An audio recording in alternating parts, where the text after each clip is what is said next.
Baguio. Sagada muna tayo. Ano pala? Baguio Sagada pala, sorry.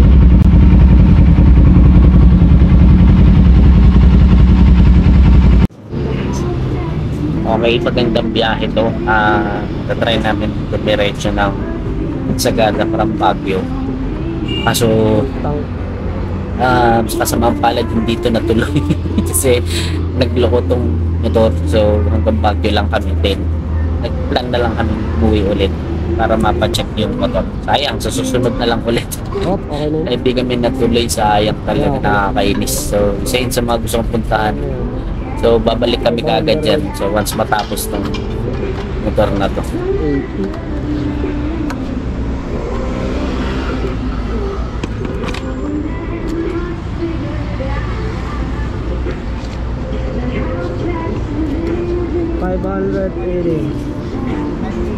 Okay, yung biyahe pala namin, nag-start kami rito malis 4:30 ng hapon. Grabe, sobrang init, tirik na tirik yung araw nitong 15. Alis kami. So, grabe, sobrang init talaga ng biyahe. Tapos traffic pa. Yeah, 26 lang, 22 lang pala yung ano na ito. Yung hangin. Ito na lang, nagpahangin tayo.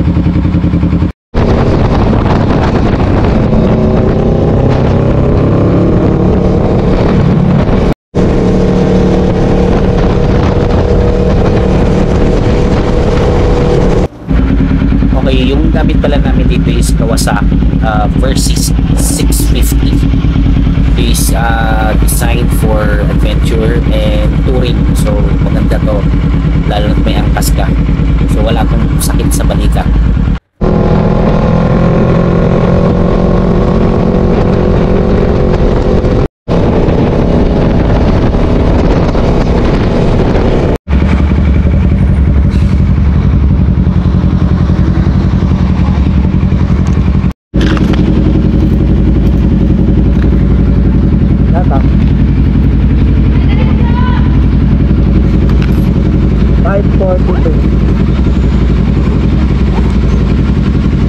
Thank you.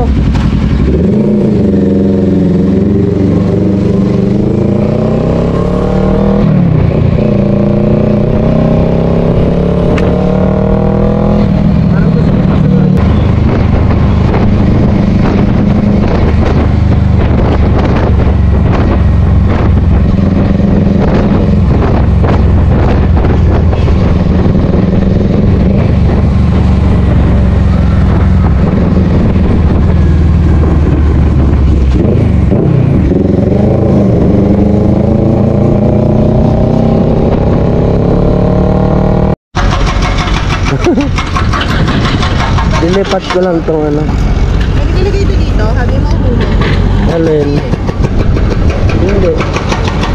Mahulog to? Hindi. Hindi na. 625 shit na ito.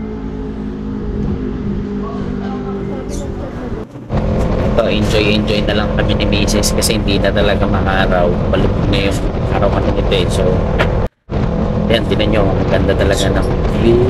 Tapos, diretso lang yung biyahe, walang masyadong sasakyan. So tagusan kasi nito Rosario. So after ng Rosario, bakit na ng Benguet yun.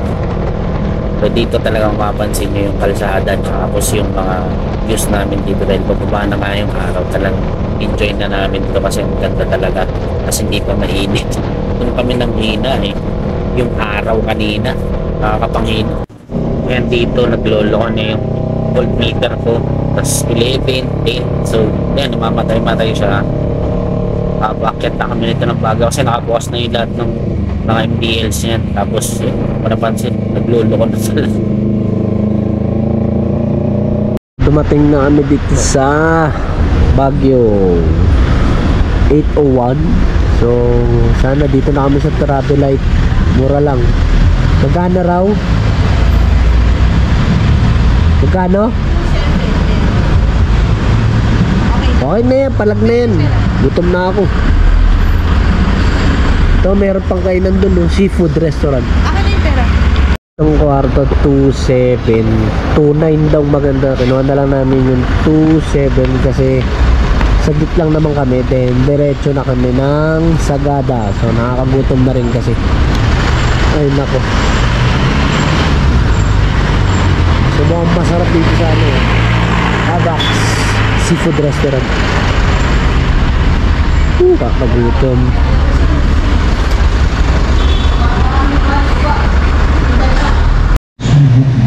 Okay, sobrang lamig sa labas. Ayan. Sobrang lamig sa labas. Kaya ko na muna lumabas at hindi ako handa. Short lang dala ko.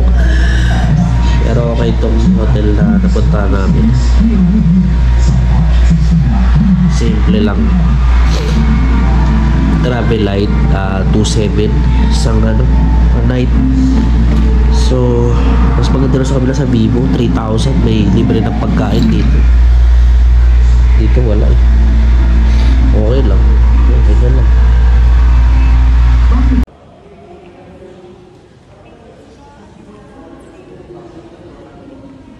Ba to? Ang mahal dito. Dito na saan tayo? Parang lamig dito sa Baguio. Buisit.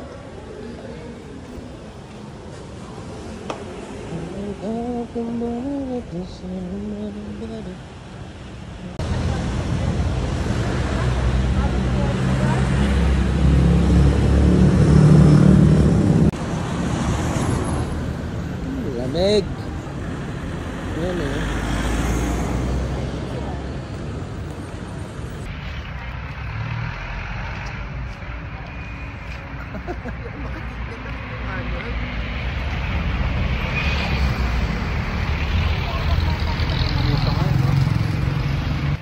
Brenham.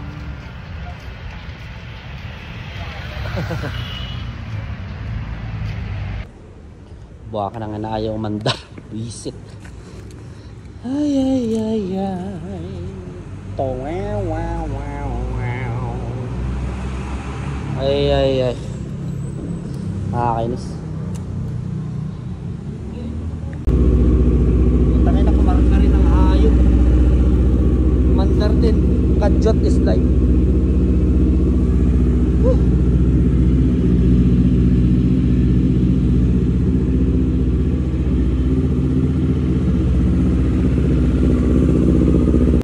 Ayun, hindi na kami natuloy ng Sagada kasi nagluloko yung voltage itong versus San 11, 10.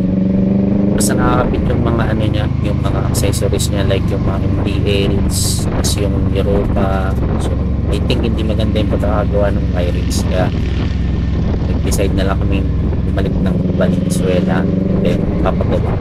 So pag napaayos ko na siguro yun, tapos tsaka na lang kami babalik ng Sagada. Mahirap kasi pag doon pa nasiraan, patay. Mahirap na. Kaya balik Manila lang na muna kami. Yan, enjoy na lang muna kami ng views. Ganda nga, grabe. Napakaganda ng Pilipinas, napakaganda ng Benguet at Cordillera. So target namin yan pagbalik Sagada, and after Sagada, so explore pa namin ng buong Cordillera para alam yung enjoy is life and travel is life. Yan, kahapon kasi hindi ko siya napansin kasi umaga, so hindi nakabukas yung mga ilaw, mga accessories, hindi siya nakabukas, kaya hindi ko nakapansin yung voltage at saka maliwanag. Yung gabi na lang doon ko napansin, nakabukas na yung apat na MDL. Isa kasi malakas talaga yung sa coil ko yun, ano yun, ko doon tutak na, pero lakas, grabe, 10, minsan 11. So dun siya nagloko. Then nung pinaklas ko na dyan yung mga accessories nya, ayan, magdar, pero pag pinapatay ko siya, hindi siya nag-i-start. So dun ako medyo nahirapan, kaya ginawa ko, pinalik ko na lang, magparka na yung battery, tapos yung tumin lalapag, biglang bubuksan yung mga ilaw, kaya delikado. Kaya pag-desisyon na lang na balik na lang ng Manila kasi mas safe, walang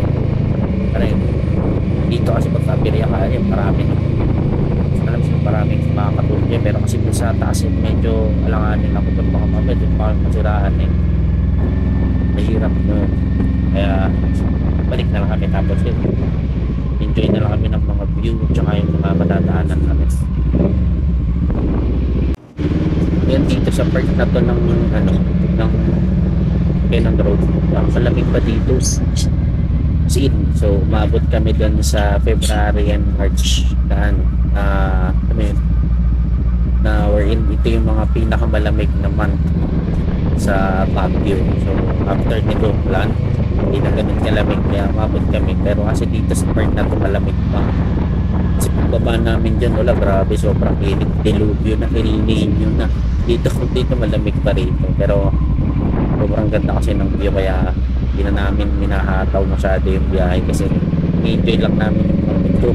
Kasi pagbalik na naman ng Manila, usok naman, polusyon, hindi, joke lang, ano lang, back to reality ka. Pero dito kasi enjoy ka lang na kahit saglit lang, pero siyempre part niya ng mga core memories na.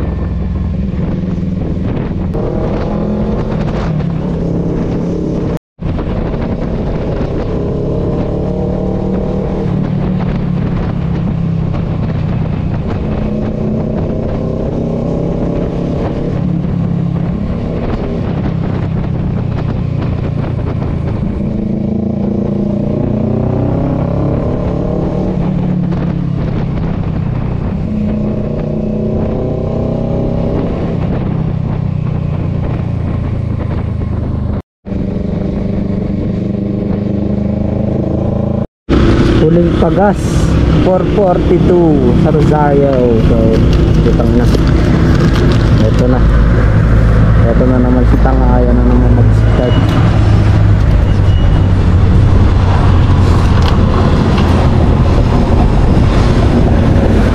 Saan na ito i-start yan, di pwedeng hindi puta na. Baka mamaya kasi sa electrical, kaya gano'n kasi ito hindi mag-start yung animal na yun.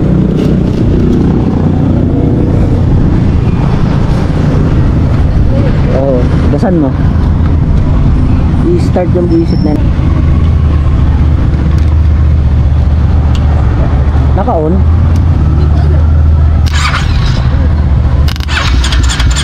Gasan mo. Spark dito sa gasolina ko pa. Ayan. Sige ba?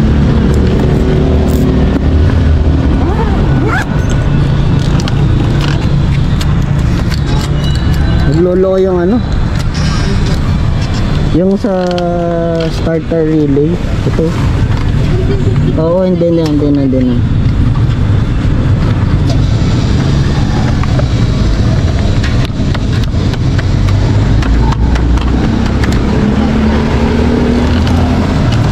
Start yan, starter relay lang.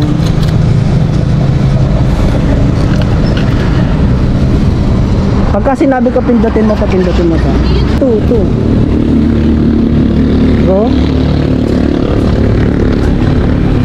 Okay, go.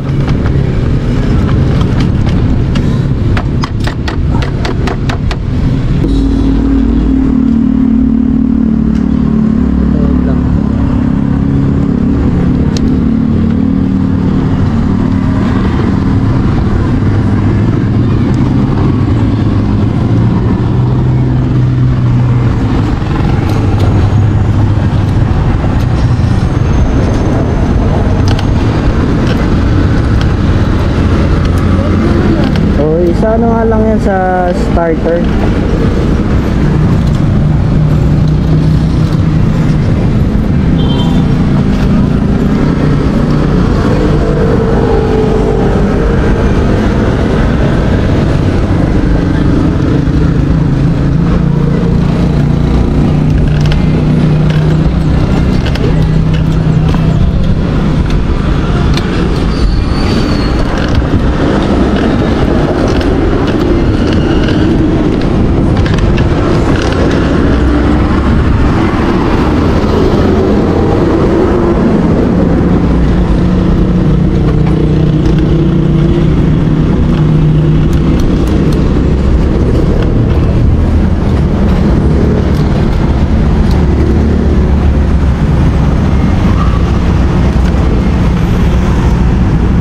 Tulak mo ako doon. Huwag na, huwag na. Go. Takbo mo, itakbo mo. Sige, takbo mo. Takbo, takbo, takbo. Kaya na tayo dito sa mainit.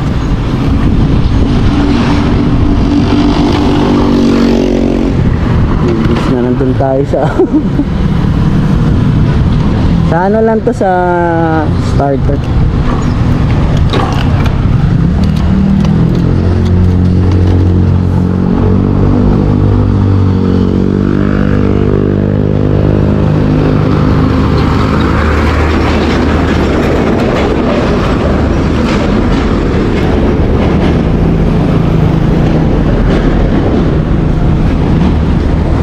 Init, tangin.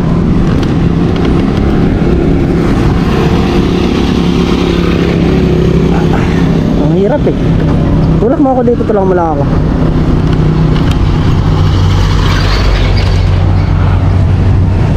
Pupakpukin ko lang to. Ito lang, may bayo sa sakit ko.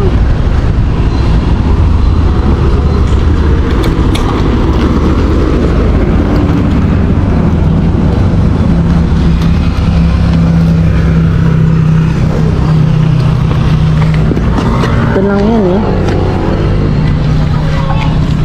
Ano mga start to. Okay, ano mo tin? Ano mo dyan?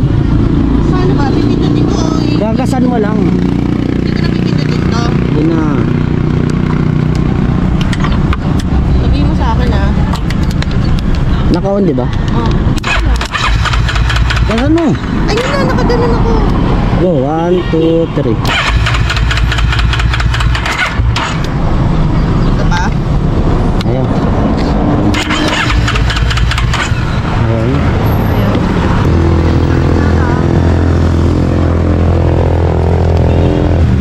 Wala mo, wala yun. Alin? Alin? Pula na to. Bakit? Wala. Ayun, ayaw na.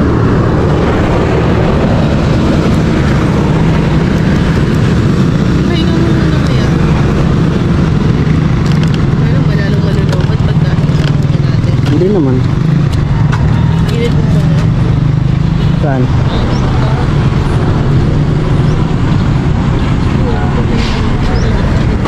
Check engine na.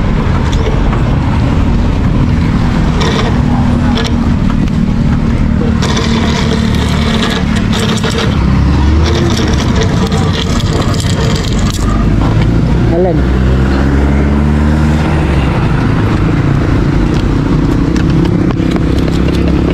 Ito lang yun sa susunod isip na petang ina. Doon ako nadadali yun. Eh kasi baka minsan kasi nakapupula kasi siya eh. Pag nakapula kasi ibig sabihin may fault.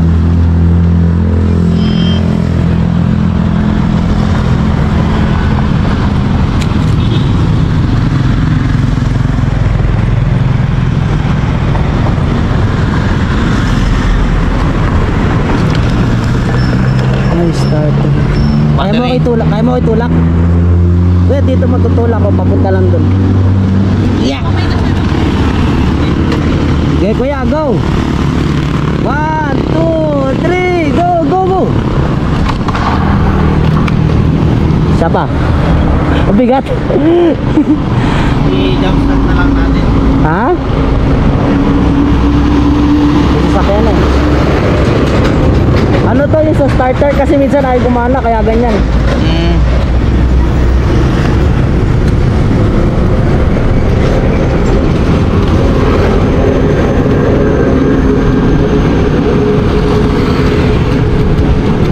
Kaya yung switch lang. Ayan no. May pula kasi. Ay. Ge, kuya, go.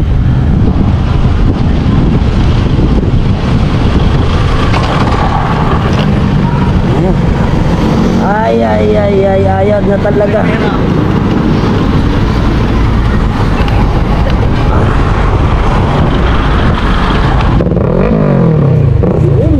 Umandar din.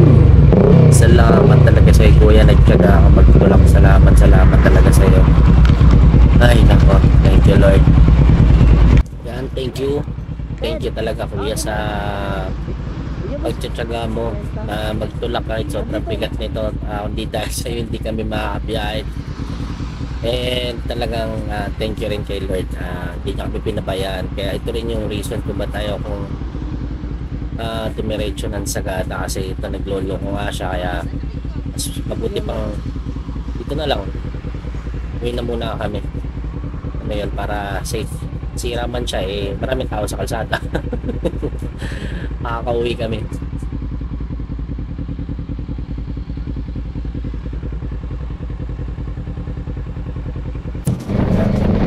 Okay, ito biyahe na. Kailangan wala ng patayan ng makina.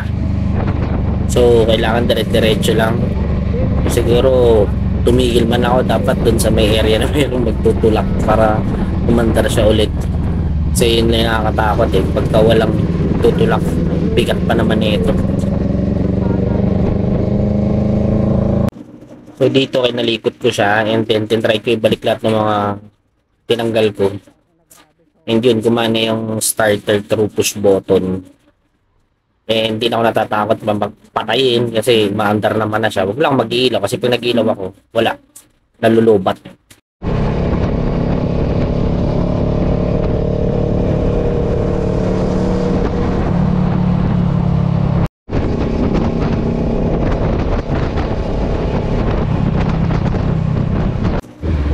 Grabe, ito na naman, kainitan na naman, tas traffic pa. So itong biyahe namin pabalik, nakadaming disgrasya. So kaya pala may mga traffic. So maraming nadidisgrasya. So yung ganitong init, na tirik ka sa aircon ka, yun. Siguro prone to sa antok. Kasi ganyan din ako sa akin kapag busog tapos maharata sa aircon ka. Nakakaantok talaga.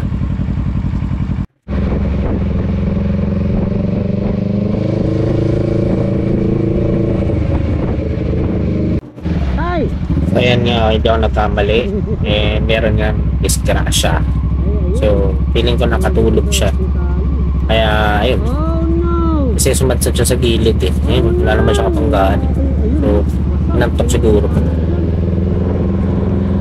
So, pati ako inantok na rin. So, kailangan namin uminom ng tubig para mahimasmasan. Kaya nagpapili ako ng tubig ngayon. Medyo nahimasmasan ako and then go. So ito yung part na kung saan sobrang busit ako kasi dito ako sa kabila dumaan kasi traffic, meron na namang disgrasya. Ayun, nakita ko yun sa dulo expedition na disgrasya. So dito kami dumaan sa kabila and knowing na mapapabilis kami. So tragedy kasi napunta kami sa dulo. Is na sa Paso de Blas kami exit. Napunta pa kami ng Balintawak. Talagang grabe, nakakainis kasi wala siyang wala siyang way para makabalik kami dun sa sa way sa kabila kasi nga sarado. So yung pinakang dulo pa niyan is nandun pa sa dulo papunta pa ng Balintawak. So doon kami Balintawak pabalik Monumento din Valenzuela. Kaya talagang nakakayabot talaga ay nako talaga. So sobrang layo ng inikot namin. So instead na Paso de Blas na sa amin nakagad napalayo patuloy kami. Dapat talaga nakakayabot talaga.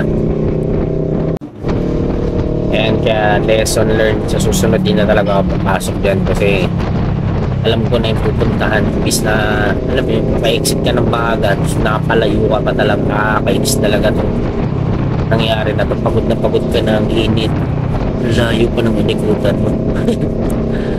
Ay nako, thank you Lord, nakawin kami maayos.